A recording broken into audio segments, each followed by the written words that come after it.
नमस्कार, फिरोजाबाद से true and viral story media network की तरफ से मैं फरजंद अली आज फिरोजाबाद में AIMIM की तरफ से शोषित वंचित सम्मेलन का आयोजन किया गया, जिसमें AIMIM के अध्यक्ष असदुद्दीन ओवैसी ने कहा प्रदेश में 9% वाले यादव अपना मुख्यमंत्री बना लेते हैं और 19% वाले मुसलमानों का कोई राजनीतिक वजूद नहीं है। जब तक लीडरशिप नहीं बनेगी, जब तक मुसलमानों का विकास नहीं हो सकता। देखिए सम्मेलन में क्या कहा उन्होंने।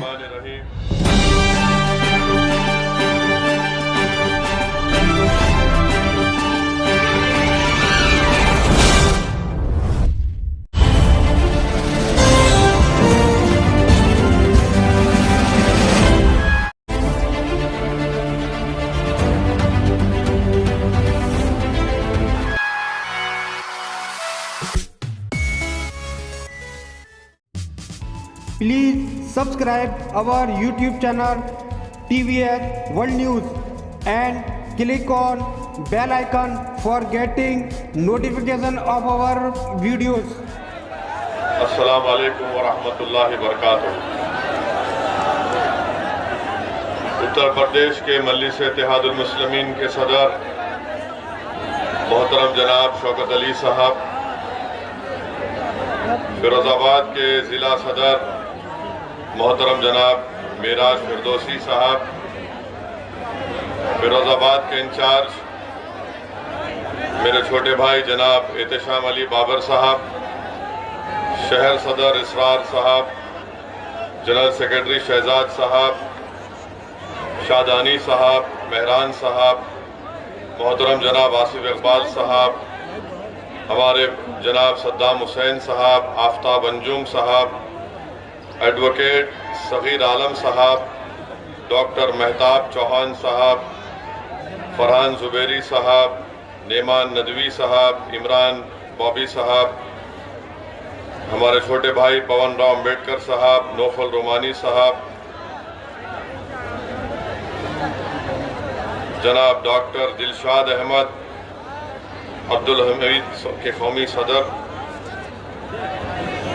और मोहसिन हाज़रीन इकराम, शहनशीन बदशरीफ फरमा, मेरे मजलिस रुफ़ा, आप तमाम का बेहद शुक्रिया कि आपने अपना कीमती वक्त निकाल कर आज के जलसे में शिरकत की और अल्हम्दुलिल्लाह आपकी मौजूदगी इस बात का पैगाम देती है कि इंशाअल्लाह ताला फिरोज़ाबाद में मजलिस इत्तेहादुल मुस्लिमीन ने आपके दिलों में एक जगह बना ली है और जो मोहब्बत का मुज़ाहरा आज आप यहाँ पर अपनी मौजूदगी से कर रहे हैं वो यकीनन एक बेहतरीन पैगाम दे रहा है कि फिरोज़ाबाद में आप मुत्तहिद हैं और इंशाअल्लाह ताला इसी इत्तेहाद की ताकत और क़ुव्वत के बलबूते पर आने वाले विधानसभा के चुनाव में मजलिस इत्तेहादुल मुस्लिमीन को आप अपनी दुआओं से और अपने वोट से कामयाबी से हमकिनार करेंगे। मैं शुरुआत में आप तमाम का शुक्रिया भी अदा करना चाहता हूं कि मेयर के इंतखाबात में 50,000 से ज़ायद वोट आपने मजलिस इत्तेहादुल मुस्लिमीन के हक़ में इस्तेमाल किए। मैं आपका अपने दिल की गहराइयों से, अपनी जमात की तरफ से, अपनी जानिब से आपका बेहद शुक्रिया अदा करता हूं। जो अहम बात मैं आपसे करने आया हूं वो ये है कि फिरोज़ाबाद में इंशाअल्लाह ताला मजलिस इत्तेहादुल मुस्लिमीन अपने उम्मीदवार को आने वाले असेंबली और विधानसभा के चुनाव में खड़ा करेगी। मेरी आपसे अदबन गुजारिश है कि आप मजलिस के उम्मीदवार की कामयाबी के लिए अपनी दुआओं से, अपनी इत्तेहाद की ताकत से यहाँ से मजलिस के उम्मीदवार को कामयाब करें। मैं जानता हूँ कि फिरोज़ाबाद में बहुत मसाइल हैं, बहुत से प्रॉब्लम्स हैं और इन मसाइल के हल के लिए बेहद ज़रूरी है कि आप यहाँ से अपने वोट से अपने उम्मीदवार को भी कामयाब करें। उत्तर प्रदेश में आप अपनी क़ियादत को, अपनी लीडरशिप को बनाएं। आप उत्तर प्रदेश में अपने हिस्से की हिस्सेदारी को हासिल करें और यही मजलिस इत्तेहादुल मुस्लिमीन का पैगाम है कि उत्तर प्रदेश में जहां पर हर समाज के पास उनकी एक लीडरशिप है, उनका नेता है, उनकी एक सियासी पहचान और ताकत है, अगर आज उत्तर प्रदेश में किसी बिरादरी का या किसी के पास अगर कोई नेता नहीं है तो उत्तर प्रदेश के 19% मुसलमानों के पास उनकी कोई सियासी ताकत भी नहीं है। ये लड़ाई मजलिस की मेरे अजीज दोस्तों और बुजुर्गों हिस्सेदारी की लड़ाई है। और याद रखिए, हिस्सा सिर्फ उसी को मिलता है जो अपने वोट से अपने कैंडिडेट को, अपने प्रत्याशी को, अपने उम्मीदवार को कामयाब करता है।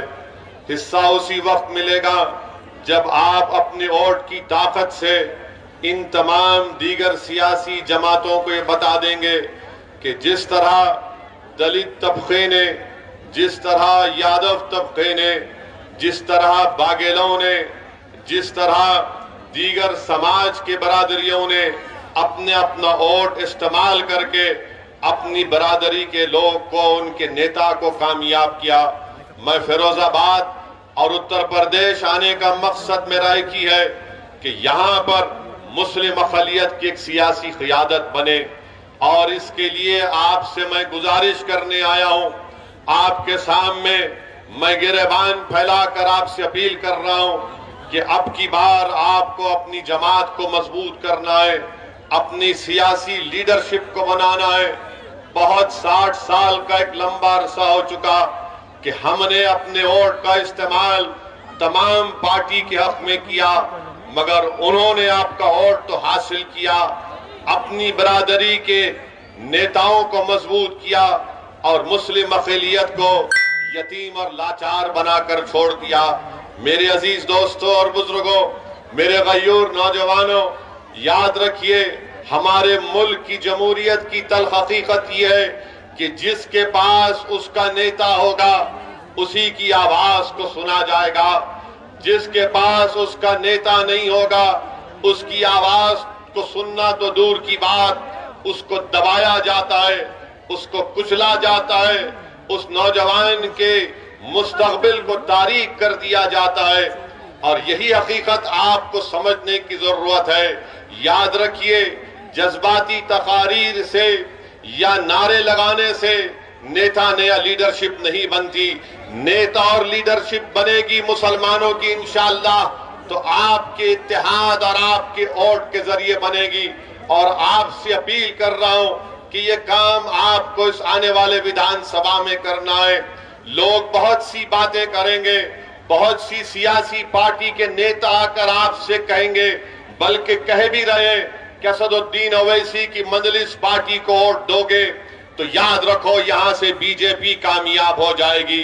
मैं उनसे पूछना चाहता हूं, बताओ, लोकसभा के चुनाव में बसपा और सपा मिलकर लड़े तो सिर्फ 15 लोकसभा की सीट पर बीएसपी और समाजवादी के उम्मीदवार कामयाब हुए।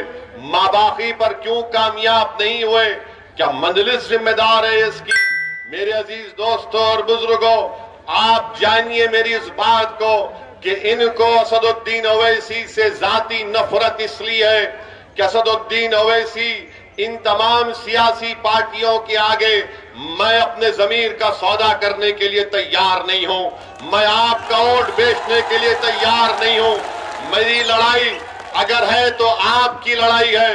अगर हैदराबाद से असदुद्दीन ओवैसी फिरोजाबाद को आया है तो मैं अपनी मकबूलियत में इजाफा करने के लिए नहीं आया हूं। मैं अपनी अना की तस्कीन के लिए नहीं आया हूं। मेरे आने का मकसद एक ही है और इंशाअल्लाह अल्लाह मुझे जब तक जिंदा रखेगा मैं उत्तर प्रदेश को आता रहूंगा, फिरोजाबाद को आता रहूंगा। और मेरी ख्वाहिश यही है कि अल्लाह जब मेरे इस जिस्म से मेरी जान को निकाल देगा, नहीं मालूम कि अल्लाह कितनी मोहलत हमको और आपको दी है। मेरी एक ही ख्वाहिश है कि जब इस दुनिया से अल्लाह मुझे बुला लेगा मैं उत्तर प्रदेश में मजलिस के परचम तले मुसलमानों के लीडरशिप को देखना चाहता हूं। मेरी आपसे गुजारिश है, आपको हिस्सा उसी वक्त मिलेगा। याद रखो, रोज रोज अगर आप ये बैठकर सोचते होंगे कि मुझसे नाइंसाफी कैसे खत्म होगी, मेरे बच्चे के स्कूल का इंतजाम कैसे होगा, फिरोजाबाद में मेरे गली कूचों में साफ पीने का पानी कब आएगा। अगर आपको शिकायत है कि फिरोजाबाद में बिजली नहीं आती और जिसकी बिना पर आपको अपनी चूड़ियां बनाने में, गिलास की फैक्ट्री चलाने में मुश्किल होती है, तो मेरी आपसे ही गुजारिश है कि आज आपके सामने एक मुतबादिल है, एक विकल्प है मजलिस के रूप में, आप इसको मजबूत करिए। मेरे अजीज दोस्तों और बुजुर्गों, फिरोजाबाद में यहां पर घंटा नगर में लोग को नौकरी मिलती थी, मगर आज महीने में सिर्फ 10 या 12 दिन का काम उनको मिलता है। बताइए इसका जिम्मेदार कौन है? इसका जिम्मेदार भारतीय जनता पार्टी है कि घंटा नगर में भी आज नौजवानों को रोजगार नहीं मिलता। आज आप देखते हैं कि फिरोजाबाद में, रुक जाइए, कोई इसको मत कहिए, रुक जाइए, आप रुक जाइए। फिरोजाबाद में सब अगस्त सितंबर में बुखार आया तो मीडिया ने लिखा कि 45 से लेकर 200 के दरमियान में मासूम बच्चों की मौत हो गई। इसका जिम्मेदार कौन है? इसका जिम्मेदार बीजेपी की सरकार है। आप बताइए कि टाइफाइड हो जाता है, मलेरिया हो जाता है, क्या क्या हो जाता है।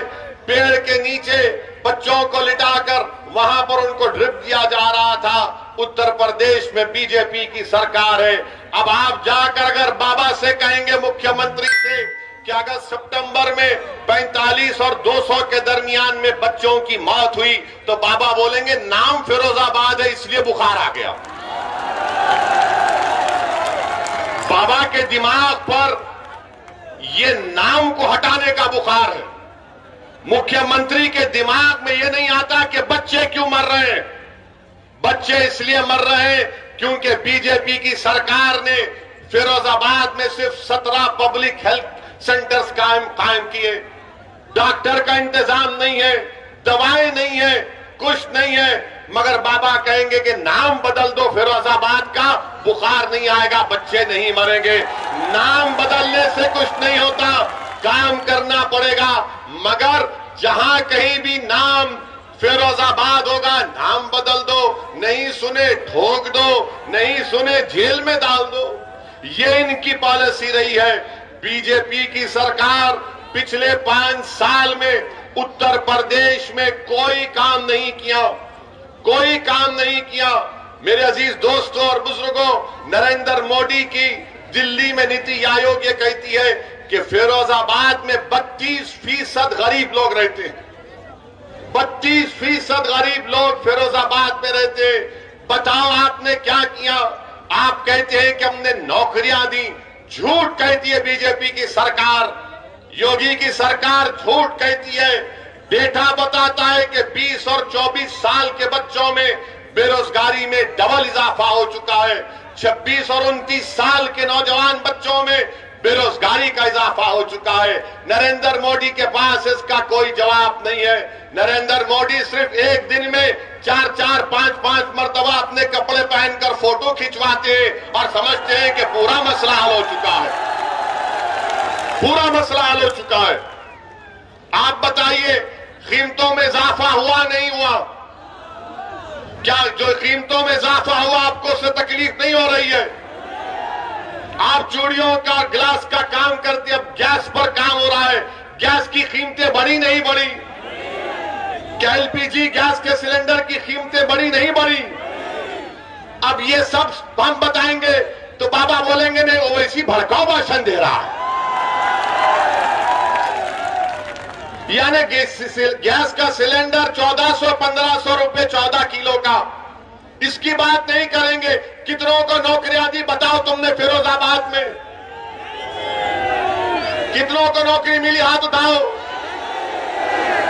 अब जब हम ये सवालात करते हैं तो योगी और मोदी बोलते हैं कि ये भड़काऊ भाषण देता है। गिलास के लिए क्या किया आपने? आप चूड़ियां बनाते हैं, लोग सारी दुनिया में फिरोजाबाद की बनाई हुई चूड़ियां पहनते हैं। शादी होती है तो फिरोजाबाद की चूड़ियां दुल्हन पहनकर अपने घर से निकलती है। मगर इसी फिरोजाबाद में चूड़ी बनाने वालों के घरों को राख का खंडेर बनाकर रख दिया गया, उनकी सेहतों को बर्बाद करके रख दिया गया। जो दूसरों के घरों में खुशी ला रहे हैं, उनका घर आज गम में डूबा हुआ है, क्योंकि उनको बीमारियां उनका मुकद्दर बन चुकी हैं।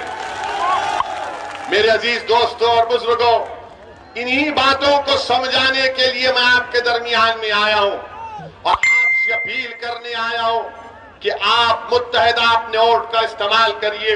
और हाँ, मैं आपको यह भी बताने आया हूं कि मैं एक मुसलमान हूं, अल्हम्दुलिल्लाह, और मेरा अकीदा यह है कि अल्लाह मुसलमानों का भी खुदा है, अल्लाह हिंदुओं का भी खुदा है। जो मुसलमान नहीं, अल्लाह सब इंसानियत का खुदा है। अल्लाह रब्बुल आलमीन है, रब्बुल मुस्लिमीन नहीं है। मानते ना इस बात को? आप मानते ना? और मेरा मानना यह है कि अल्लाह इंसाफ करने वाला है, अल्लाह ही इंसाफ करने वाला है ना। हमारा मानना यह है कि अल्लाह सुब्हानहू व तआला इंसाफ करेगा, अल्लाह सुब्हानहू व तआला दुनिया में भी इंसाफ करेंगे। और अल्लाह जब हशर का मैदान खड़ा होगा तो अगर कोई राय बराबर नेकी करेगा तो अल्लाह उसका सिला देगा, कोई राय बराबर गुनाह करेगा तो उसका अल्लाह के पास उसको जवाब देना है। ये मेरा अकीदा है। अब आप बोलेंगे संविधान में ये कहां से है?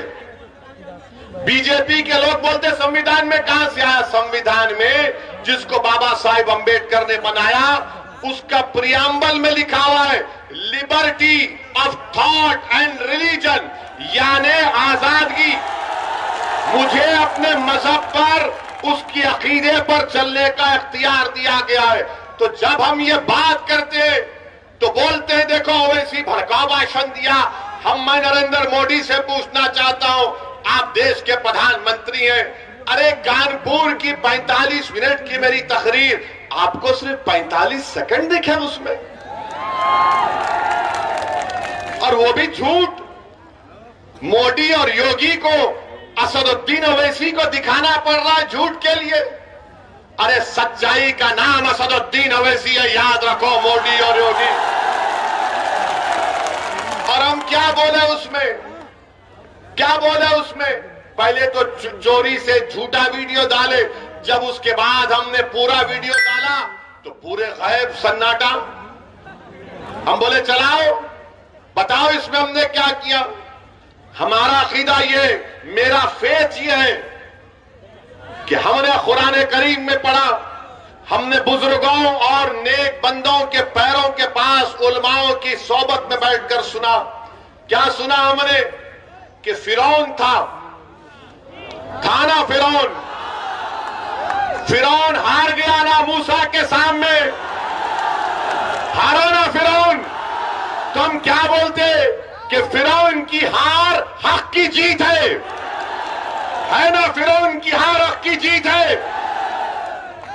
नमरूद हजरत इब्राहिम के आगे खत्म हो गया, तो हम क्या बोलते? सच्चाई की कामयाबी है, नहीं है? हम नहीं कहते कि नमरूद की नाकामी सच्चाई की कामयाबी है। क्या हम ये नहीं बोलते कि करबला में इमाम हुसैन ने अपनी गर्दन कटाई मगर यजीद हार गया? क्या हम नहीं कहते ये बात को?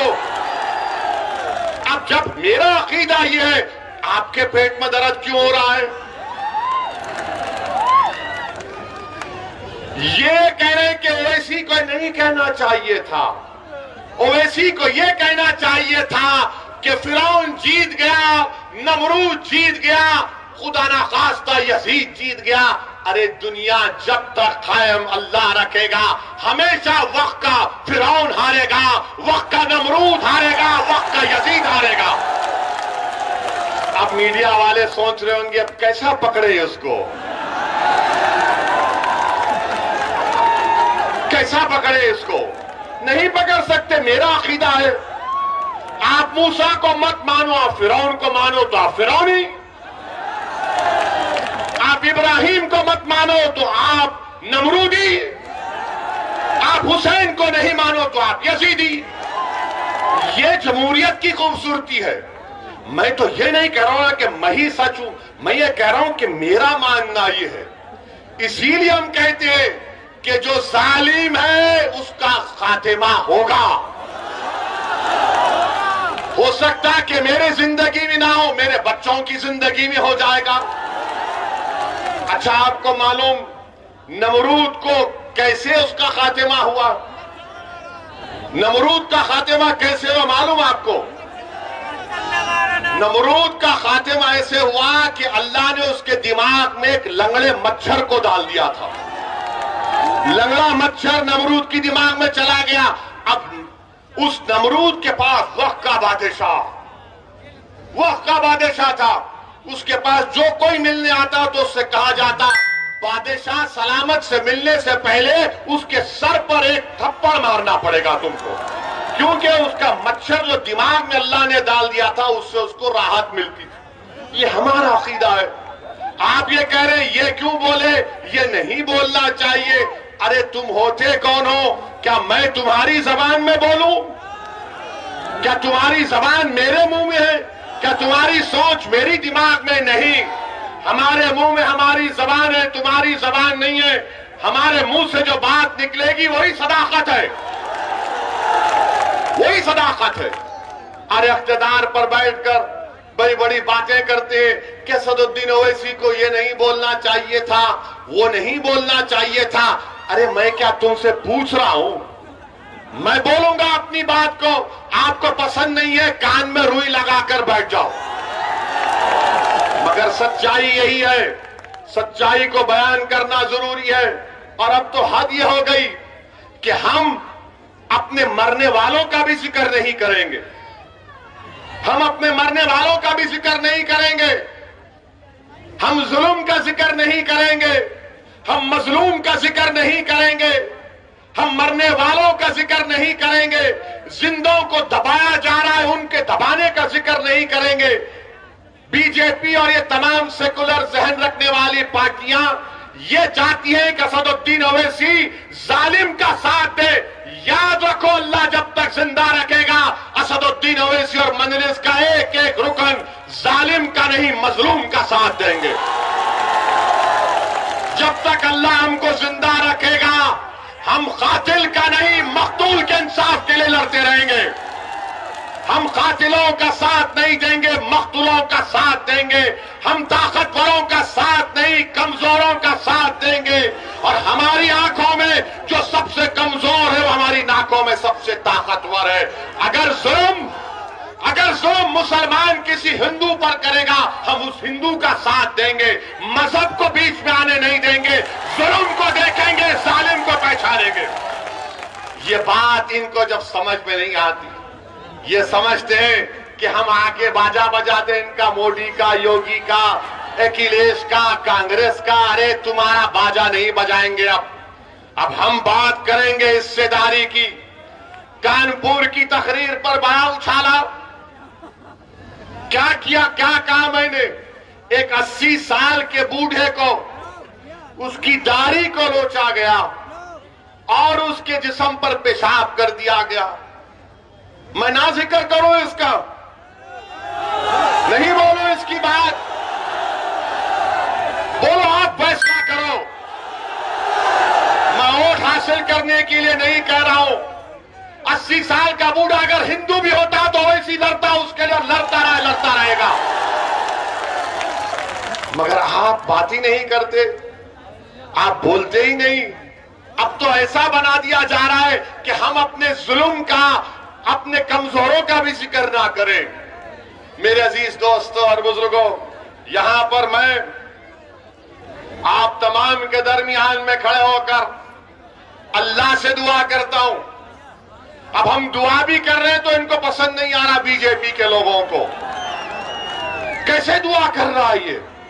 दुआ करना है, आप आमीन बोलो मत बोलो, अल्लाह सुनने वाला है। मैं अल्लाह से दुआ करता हूं कि CAA NRC का जो एहतजाज यहां पर आपने किया, आप तमाम लोग काबिल मुबारकबाद है। मैं आपको सलाम करता हूं। अल्लाह आपकी इन तमाम कुर्बानियों को अल्लाह कबूल करे। आपने बड़े मसायब और मुश्किलात में उस एहतजाज को किया। अल्लाह आपकी एक एक कुर्बानी को अल्लाह कबूल करे और अल्लाह आप तमाम के दर्जात में बुलंदियां अता फरमाए। अल्लाह सुब्हानहू व तआला, आपने हक का साथ दिया था, अल्लाह हक को गालिब करेगा। इसलिए कि कुरान में अल्लाह ने फरमाया, कुल जाअल हक व ज़हक़ल बातिल इन्नल बातिला काना ज़हूक़ा, हक आया बातिल पर गालिब होकर रहेगा। ये मेरा अकीदा है, आप मत मानो। मेरा फेथ है liberty of thought and religion, Bharat के संविधान का हिस्सा है। आपको नहीं मानना मत मानो। मैं अल्लाह से दुआ करता हूं कि यहां पर जो पुलिस की फायरिंग में मोहम्मद शफीक जो 40 साल के थे उनको शहीद कर दिया गया, उनकी जान ले गई। अरमान 24 साल का बच्चा, मुखीम 20 साल का, रशीद 27 साल का जो अपाहिज था, सीधा हाथ काम नहीं करता था, मोहम्मद अबरार 26 साल का, मोहम्मद हारून 36 साल का, नबी जान 22 साल का। मेरी अल्लाह से दुआ है कि अल्लाह सुब्हानहू व तआला हशर के मैदान में अल्लाह उनको उसी कपड़ों से उठाएगा। तुम देखना, हम गवाह रहेंगे इंशाअल्लाह। और तुम इनको मुर्दा मत समझो, ये जिंदा है, क्योंकि कुरान में अल्लाह ने फरमाया कि शहीदों को मुर्दा मत को अल्लाह उनको ग़िज़ा देता है। मेरी अल्लाह से दुआ है, अगर आप इन मक़तूलीन, इन जो जिन हजरात को शहीद कर दिया गया CAA-NRC के एहतजाज में, अगर आप उनके माँ बाप को जानते हैं, उनके दोस्त को, उनको भाई को जानते हैं, तो मेरा पैगाम पहुंचाना, उनसे कहना है कि मैं तुम्हारा बेटा नहीं हूं, मगर मैं तुम्हारे गम को अपने सीने में महसूस करता हूं।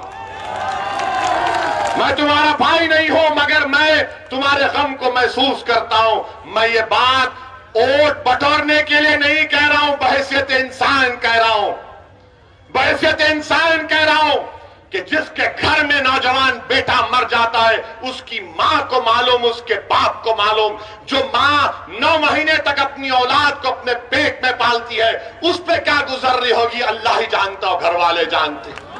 मेरा पैगाम पहुंचाना मेरे भाई, पैगाम पहुंचाना मोहम्मद शफीक, अरमान, मुकीम, हारून, नबी जान, रशीद और अबरार के घर में कि एक दीवाना आया था, अपनी दीवानगी का इजहार कर कर चला गया। आज दीवानगी की जरूरत है, याद रखो। अक्लमंद को कभी मंजिल नहीं मिलती, अक्लमंद को कभी मंजिल नहीं मिलती, जुनूनी को, दीवाने को मंजिल मिलती है। क्योंकि जब तुम अकल से पूछोगे फिरोजाबाद में मजलिस जीती गई क्या, तो हल बोलेगी और डिवाइड हो जाएंगे। जब तुम दिल से पूछोगे तो दिल बोलेगा प्यारे कूद जा, आग का दरिया डूब के निकलेंगे इंशाअल्लाह। अकल और दिल दोनों में हमेशा झगड़ा होता है। और ये तमाम सेकुलर पार्टियां और बीजेपी ये हमारे दिमाग से खेलते, ऐसा हो जाएगा, वो हो जाएगा। अरे क्या क्या नहीं हो गया अब तक, अब क्या करना बाकी है बताओ आप मेरे भाई। क्या यह बात गलत नहीं है कि एक 32 साल अहमद नबी, जिसको CAA के प्रोटेस्ट में गिरफ्तार किया गया था, अहमद नबी को भी मेरा सलाम। अहमद नबी कैंसर का पेशेंट था, यहां की पुलिस ने गिरफ्तार किया, उसको कीमियोथेरेपी ले जाने की इजाजत नहीं दी। अब आप बोलेंगे कहां से कह रहे हैं, मीडिया की रिपोर्ट है, मुझ पर केस बुक करना करो, मैं तो आपका समधी बनने या दामाद बनने तैयार हूं। मुझे उसकी परवाह नहीं है, सच्चाई को बयान कर रहा हूं। और फिर उनका भाई का फिरोजाबाद के जेलर लाल प्रताप सिंह ने मीडिया से कहा कि योगी सरकार ने अहमद नबी की कीमियोथेरेपी के लिए पुलिस कस्टडी नहीं दी। जेलर साहब कह रहे हैं उन पे भी केस बुक करेंगे क्या आप? और फिर टाइम्स ऑफ इंडिया जनवरी 1, 2020 का टाइम्स ऑफ इंडिया ने लिखा कि वीडियो है जिसमें पुलिस की मौजूदगी में पत्थर बरसाए जा रहे थे। योगी बोलेंगे नहीं पत्थर नहीं फूल बरसा रहे थे। ये सब है, इसका जिक्र क्यों कर रहे हो? ऐसी करूंगा जिक्र क्योंकि दुनिया में जब तक नाइंसाफी का जिक्र नहीं होगा, इंसाफ नहीं होगा। याद रखो, नाइंसाफी का जिक्र करना जरूरी है इंसाफ को मजबूत बनाने के लिए। मजलूम का जिक्र इसलिए जरूरी है कि जालिम के जुल्म को रोकने के लिए और बच्चों के मुस्तकबिल को अच्छा बनाने के लिए। मेरे अजीज दोस्तों और बुजुर्गों, फिर आप ये भी देखते हैं, कि आपके फिरोजाबाद में एक भी गवर्नमेंट यूनिवर्सिटी नहीं है। एक भी गवर्नमेंट यूनिवर्सिटी नहीं है। क्या किए बाबा आप? क्या किए समाजवादी की सरकार ने? मेरे अजीज दोस्तों और बुजुर्गों, आपके सामने ये भी बताने आया हूं कि उत्तराखंड में हमारे मीडिया के लोग जरा कैमरा कर लो मुझ पे। मसाला दे रहा हूं आपको शाम के 6 बजे के लिए। हमारा निकाह करना 7 बजे। माशाअल्लाह हफ्ते में 2 बार हमारा अख्त होता है टीवी के ऊपर, निकाह होता है हमारा। दूल्हा बनाकर पेश किया जाता है हमको। देखो ये बोला, ये बोला, वो बोला, ऐसे बोला, वो बोला। अरे अल्लाह जबान दिया तो बोलने के लिए दिया ना, गुंगा रहने के लिए तो नहीं दिया है ना। संविधान के दायरे में रहकर बोल रहा हूं, तुमसे संविधान सीखना नहीं है, मैं तुमको सिखा सकता हूं संविधान। उत्तराखंड हरिद्वार में एक धर्म संसद हुआ। क्या हुआ? अब धर्म संसद में उत्तराखंड में बीजेपी की सरकार, आज भारत के प्रधानमंत्री नरेंद्र मोदी गुजरात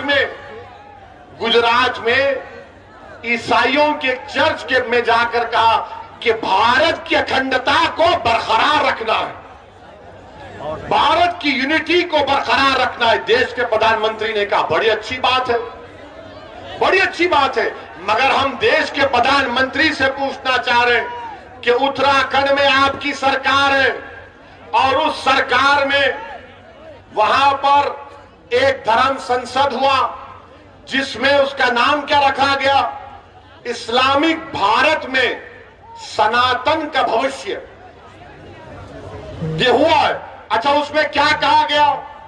उसमें चलिए मैं लफ्ज़ मुसलमान नहीं बोलूंगा क्योंकि योगी और मोदी और उनके चमचों को बड़ी आपत्ति होगी। मैं ये कहूंगा कि उन्होंने असदुद्दीन ओवैसी के बारे में ये कहा, एक महाशय ने कहा कि काश मैं एमपी होता तो मनमोहन सिंह को गोलियां मार देता। देश का मनमोहन सिंह 10 साल का प्रधानमंत्री, अगर मैं पार्लियामेंट में होता तो एक महाशय बोले, उनका नाम नहीं बोलना चाह रहा हूं मैं, ना छोड़िए, नाम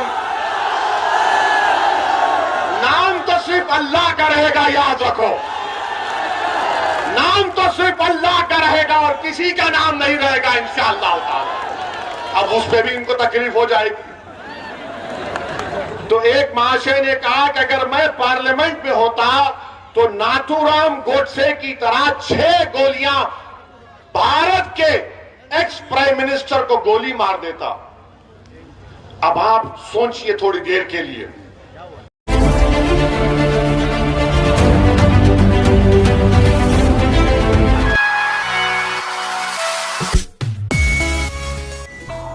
Please subscribe our YouTube channel True and Viral Story and also press on bell icon for getting notification.